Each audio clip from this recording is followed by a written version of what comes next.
This episode of Principal Center Radio is brought to you by the Project-Based Learning Network. Dr. Amy Bader, the director, is a professional curriculum writer and the leading expert on standards-based PBL. She trains teachers how to write high-quality PBL units in the Project-Based Learning Curriculum Developer Certification Program, and she teaches leaders how to implement successful PBL initiatives in the Project-Based Learning Instructional Leader Program. Learn more at principalcenter.com/PBL.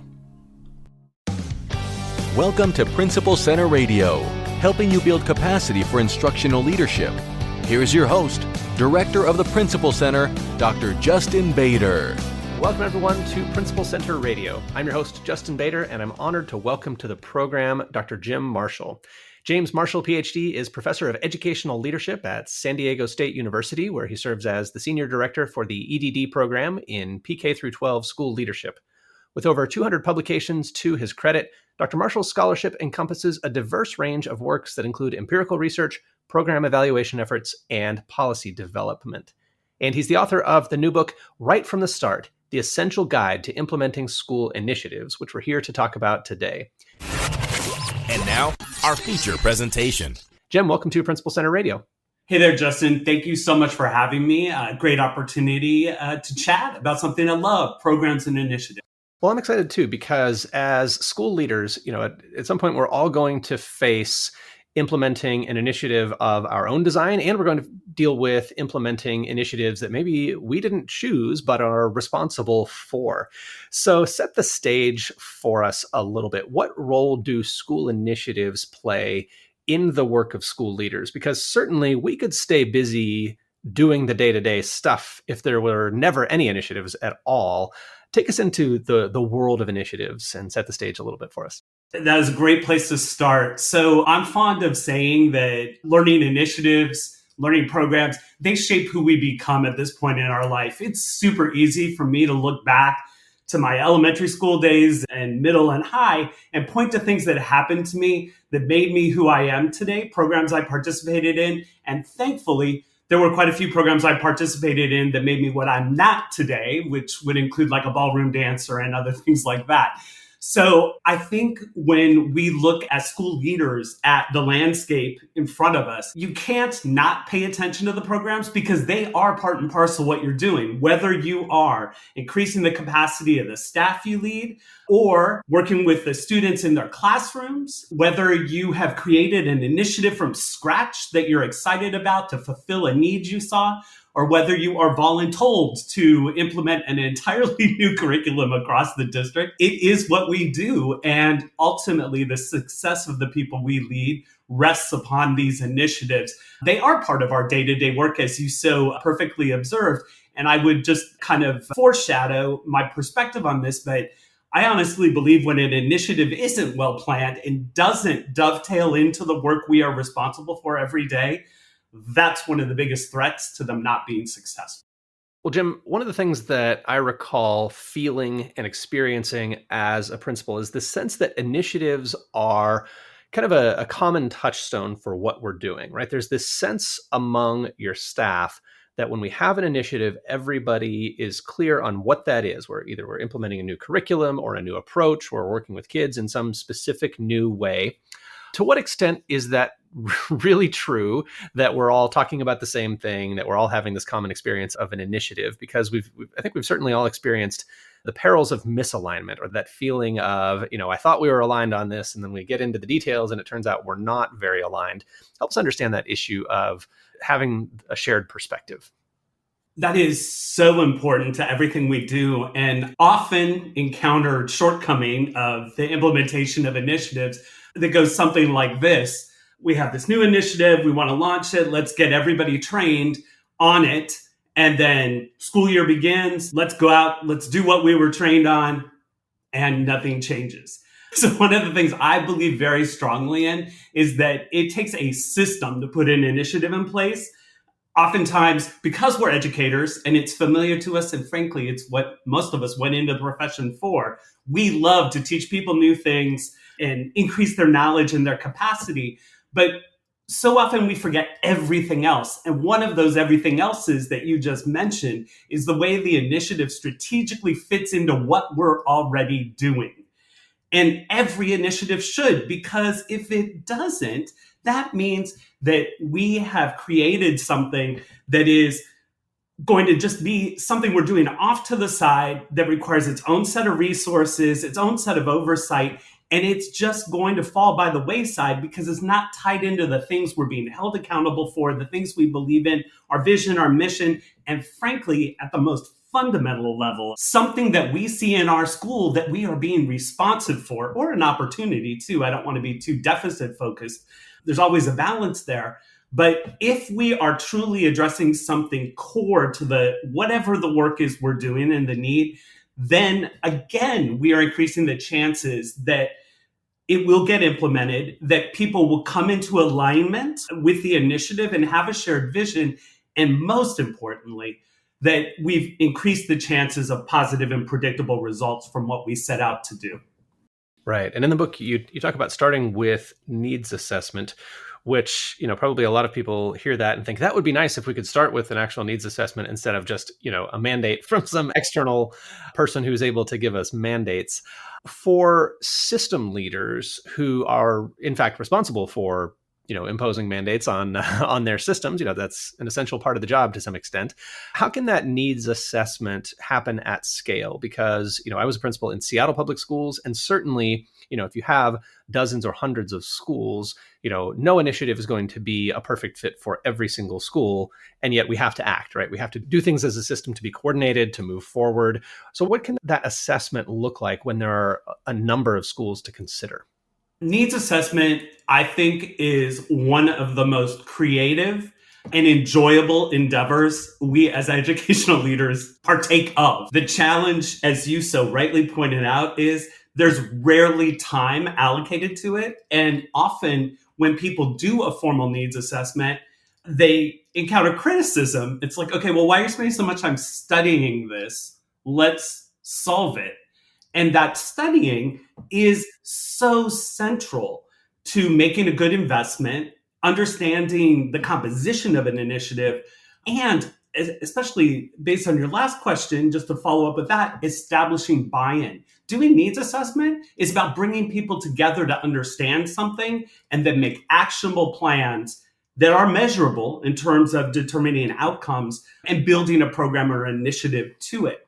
So I agree with you that the sophistication and the kind of depth of needs assessment that goes on is oftentimes co-measurate with the size of the initiative. If it's district-wide, certainly we want to take time to understand our needs, what we're doing, and predict how it's going to land in different parts of the district in your example. But I see school leaders specific to their own school site taking 3 hours, 3 days, 3 weeks to do needs assessment at an appropriate level.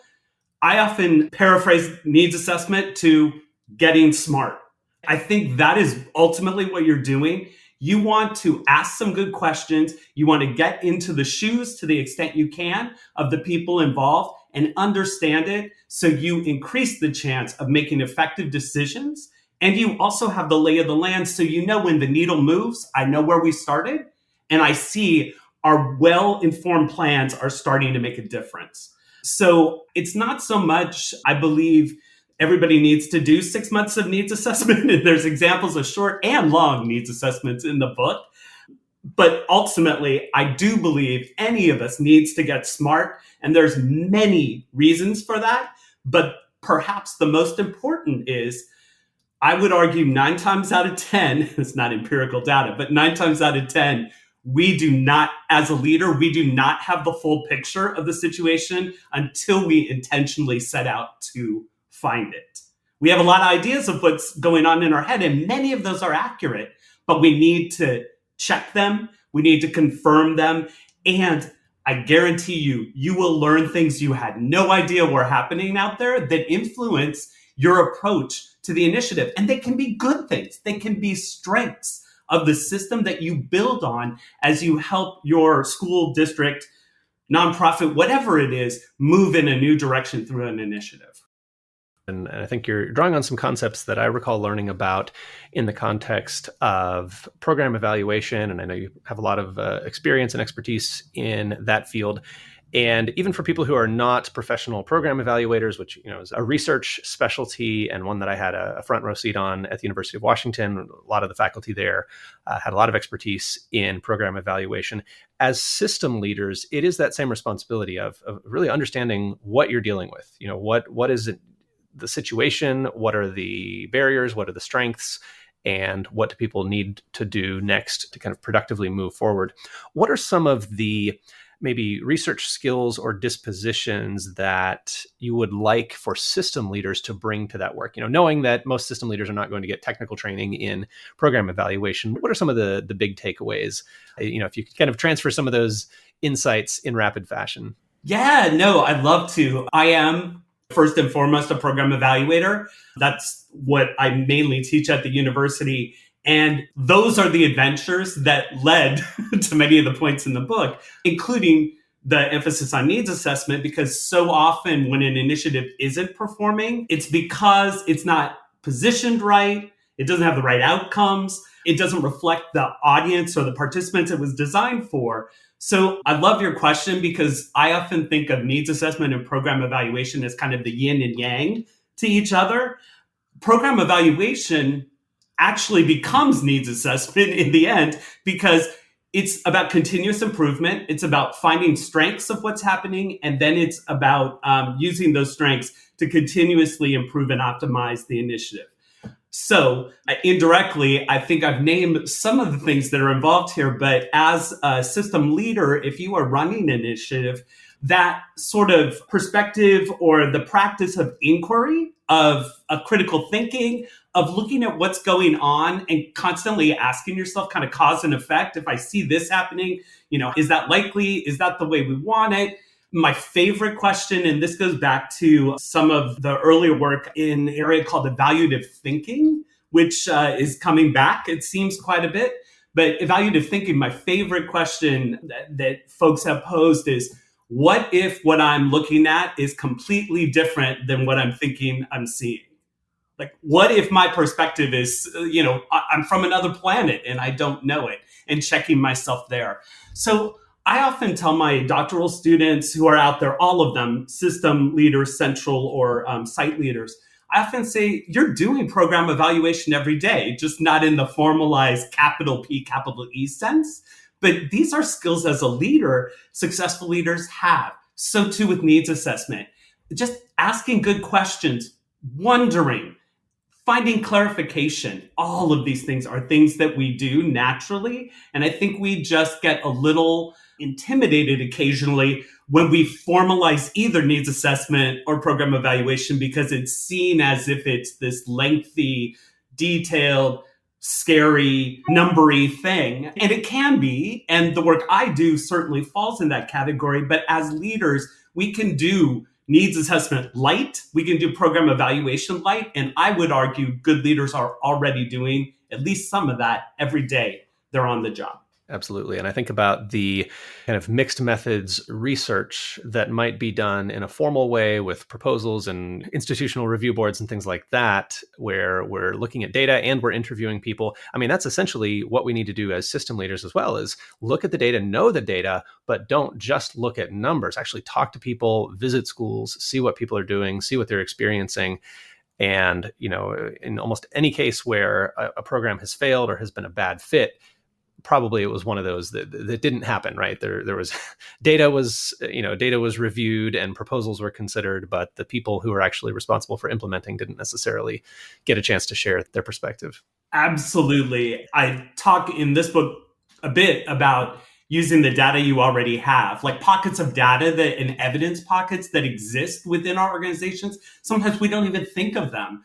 And oftentimes the best data, and it quotes around best, in a moment where you don't have a lot of time, but you want to do something to forward your thinking, the best data is the data that's already in existence. So finding those pockets of evidence, pockets of innovation, where you have in your school site a couple of teachers, educators in classrooms who are doing novel things that you would have never known about, but that's best practice that could then be expanded and transferred across the site, across the district. I mean, the research says in a big organization, like IBM, let's say, or Facebook even, pockets of innovation, that practice stays wherever it starts for a minimum of 2 years before anybody else even knows something great is happening that's improving the bottom line.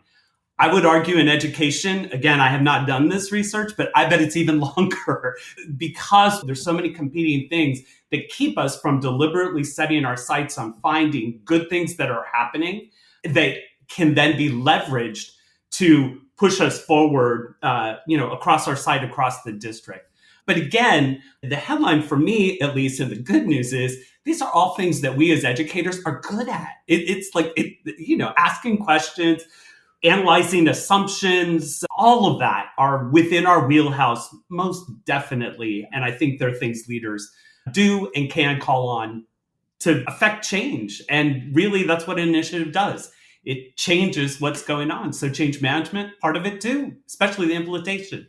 Well, let's talk about designing and launching and scaling and all those implementation facets. And you said something that I found very interesting about requiring or expecting that a practice will run for 2 years before we try to replicate and scale it, to make sure that we understand it, to make sure that it's actually working.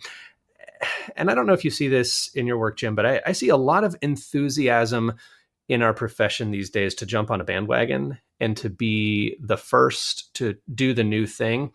And the older I get and the more waves of fads that I've seen come and go, the more I realize like that sense of urgency to jump on the latest and greatest thing often leads us into things before there is evidence of their effectiveness. And that puts us in a very difficult and embarrassing place when we realize, oh, we got too aggressive about something that actually turned out to be a bad idea, or we didn't consider what would make it actually work. And we did it in a way, even if it was a good thing, we did it in a way that didn't yield the results that we wanted. So take us into some of that thinking. When we see an idea, it's promising, there's a lot of buzz about it. Maybe we have some people who are trying it.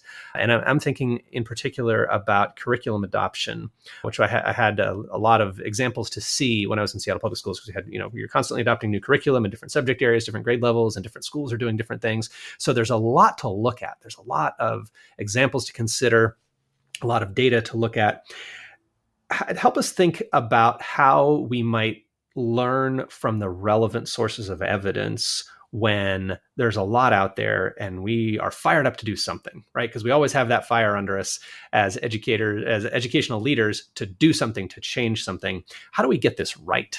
Yeah, wow, that's such a great question. At the risk of at least initially repeating myself, I honestly believe it goes back to needs assessment. I mean, I may sound like a broken record, but whether it's the superintendent just went to a conference, talked to a vendor of a program that sounds great, and now they've mandated across the entire district. Can I say, people don't know how much that really happens, right? Like I go to these conferences, and that is absolutely how probably the majority of initiatives start, right? Is like a vendor is persuasive and a superintendent or somebody similarly positioned says, sure, sounds good, right?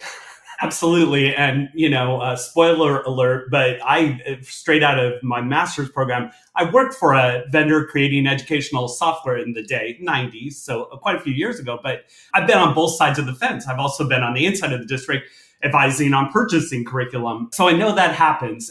But I think that is, while it seems like an extreme, it's fairly common.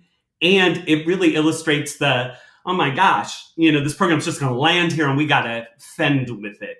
And then there's the opposite of that, where it's like, okay, let's be very intentional. Let's study what's going on here, like for a curriculum adoption. I think that's a perfect example. What are our true needs? First, really documenting them and that outcomes that we seek. If things went perfectly, how would our world be different 5 years from now? And defining those questions and then going out and looking for solutions, with training and other things that match where we want to go, as opposed to starting with, okay, what are the reading curricula available today? Let's see which one do we like. So really kind of focusing inward first and then outward. I think that really helps.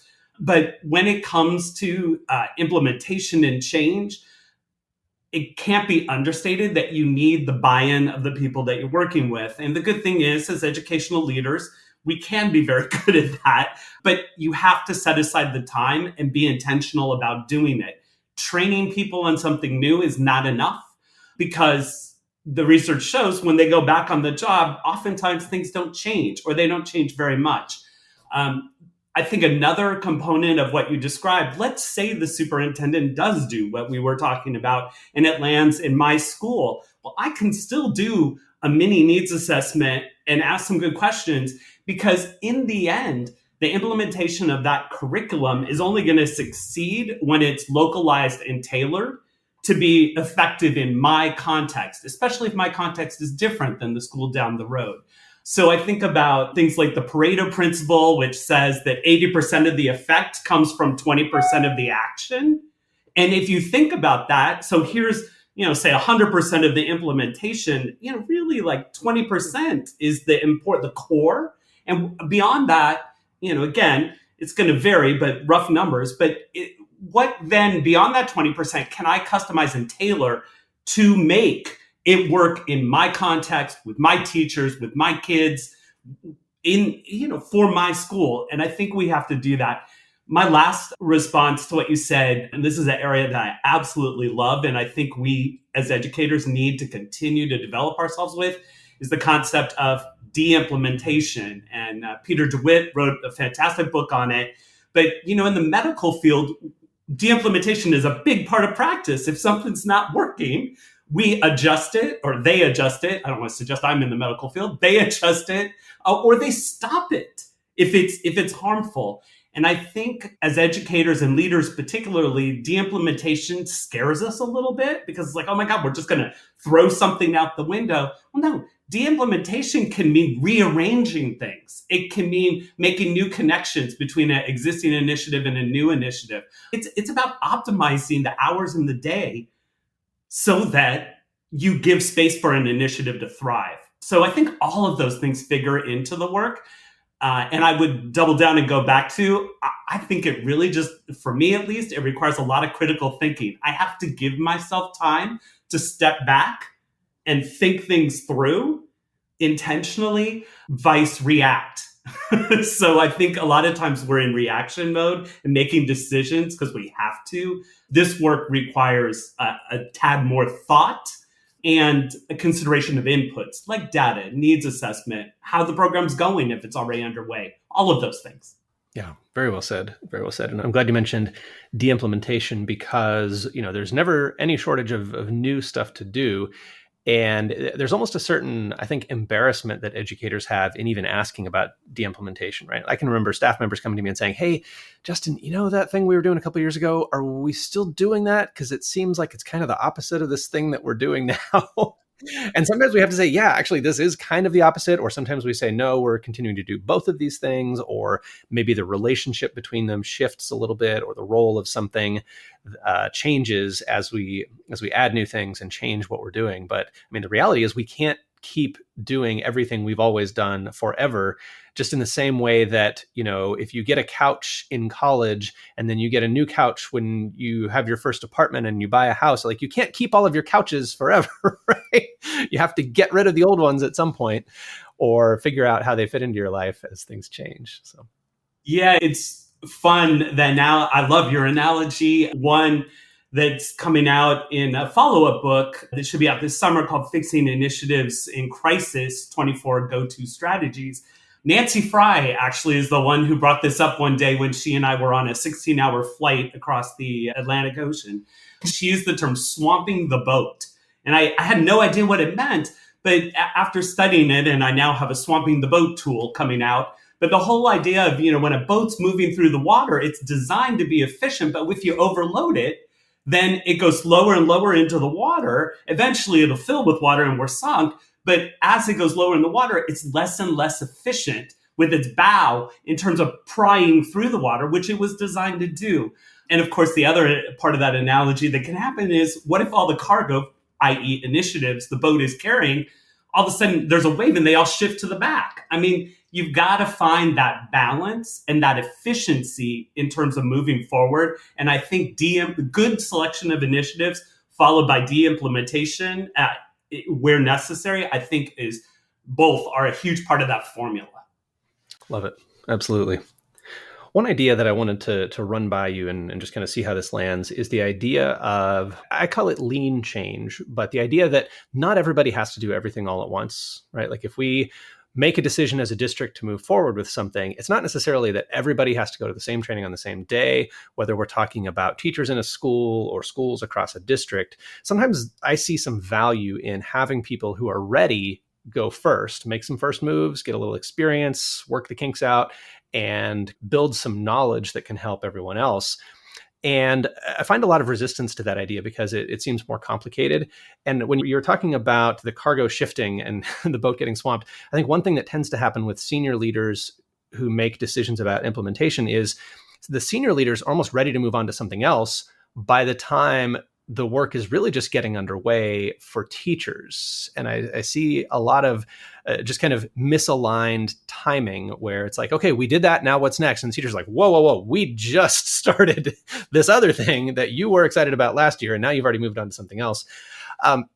So I get the sense that to really succeed with this, we're going to have to be okay with different things being on different time frames. Like we can't just go one after another, because that's how we got in the situation we're in now with just too much, that needs to be cleaned up and tightened up a bit. So help us think as leaders, how do we recognize that need for time and pacing and all of those issues to be on the table?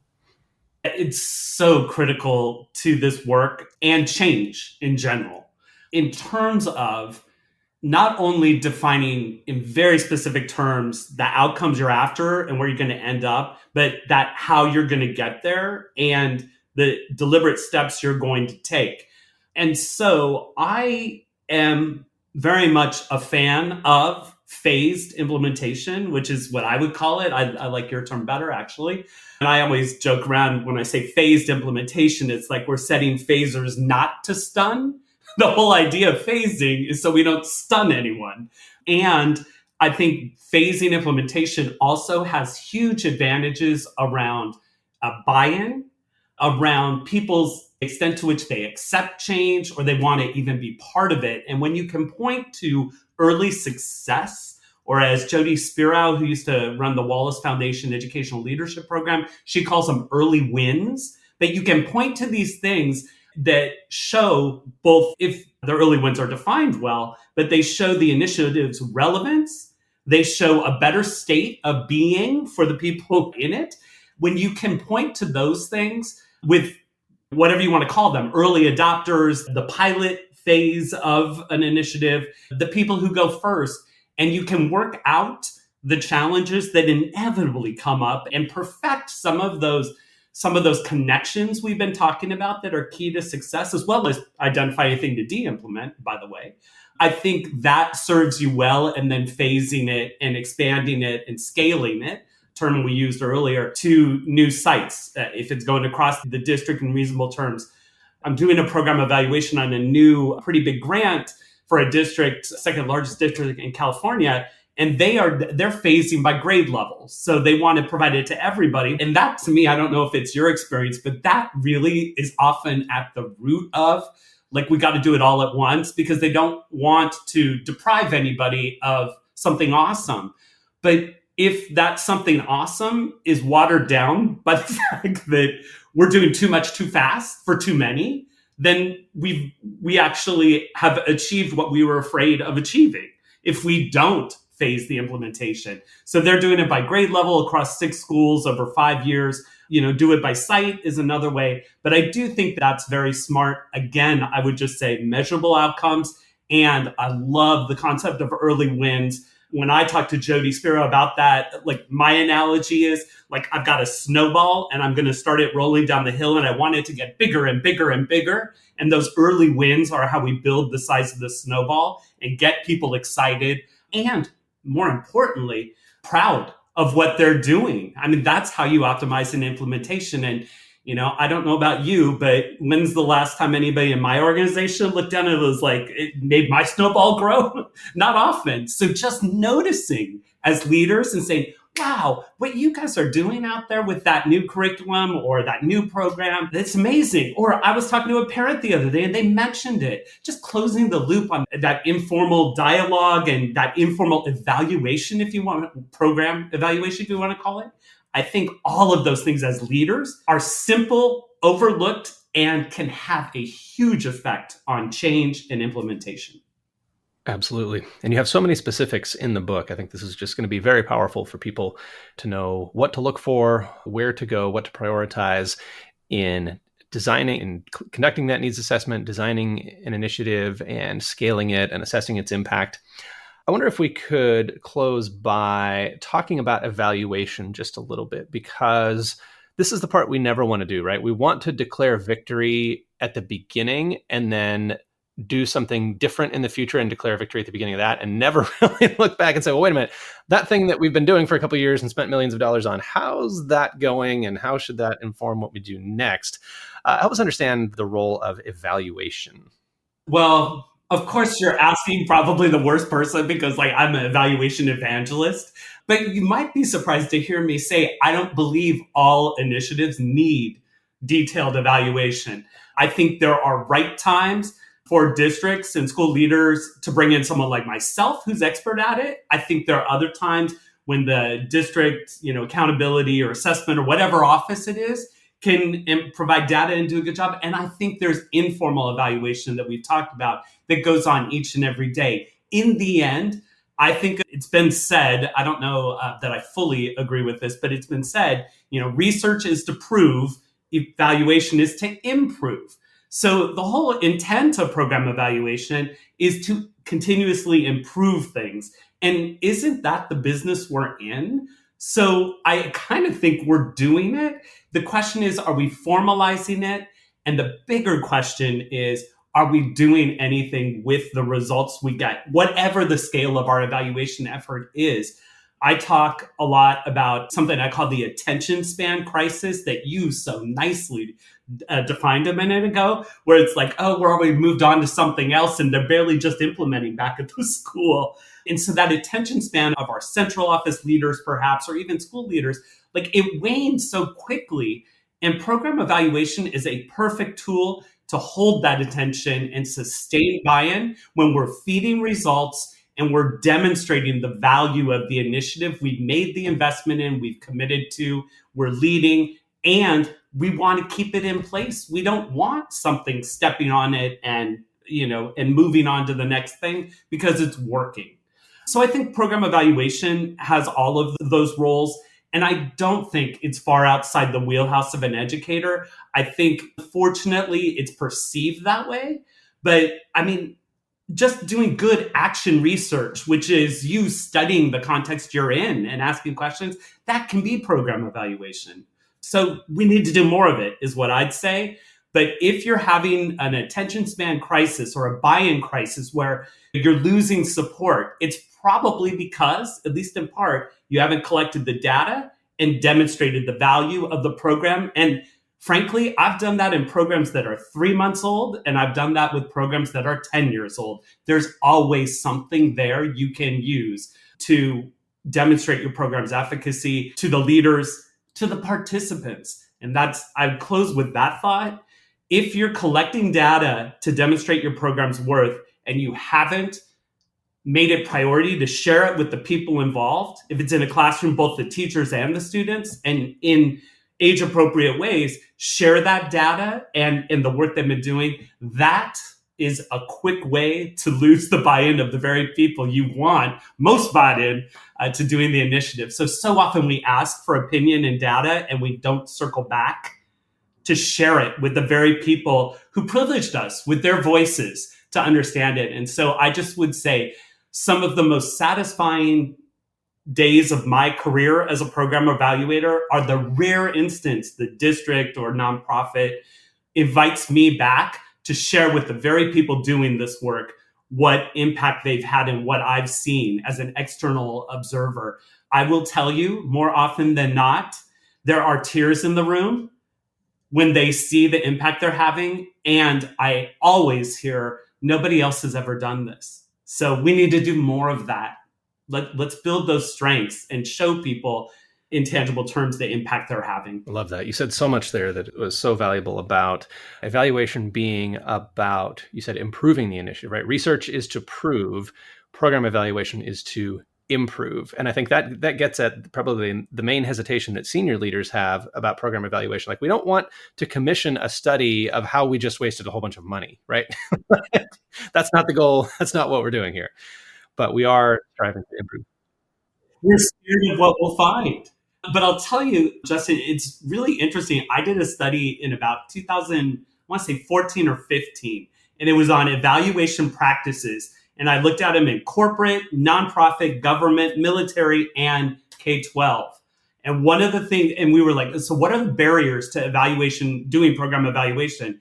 And while that was many years ago, and my recollection of all the barriers is a little low without refreshing my memory, the one thing I expected to hear that was not a barrier was, we're scared what we'll find. I honestly believe that people didn't do evaluation and justified it at times because of their fear of outcomes. But that was not one of them. And that made me really happy. So I'm guessing it's more a perceived resource issue. Like, we don't have the capability. And I say perceived because I would argue you do. You just have to give it a try. So the book is Right from the Start, The Essential Guide to Implementing School Initiatives. And Dr. Jim Marshall, if people want to get in touch with you, learn more about your work, or evaluating a program, or assessing needs in their organization prior to an initiative, where are some of the best places for them to go online to get in touch with you? Yeah, so I would welcome anybody reaching out to me. I'm, as we know, professor at San Diego State. My last name, Marshall, at sdsu.edu, and then my website, jamesmmarshall.com. So James Marshall with an M in between the S and the M. So all of those are great ways to be in touch, and the website gives you even some examples of program evaluation reports and findings from districts and organizations I've worked with in the past. Kind of fun to see examples of that, and maybe that will inspire some of your listeners to take up the program evaluation charge and better their initiatives through data. Well, Jim, it's been a pleasure. Thank you so much for joining me on Principal Center Radio. Always a pleasure to talk with somebody so like-minded with how we can make the world around us better. It's exciting work. Thanks for listening to Principal Center Radio. For more great episodes, subscribe on our website at principalcenter.com/radio.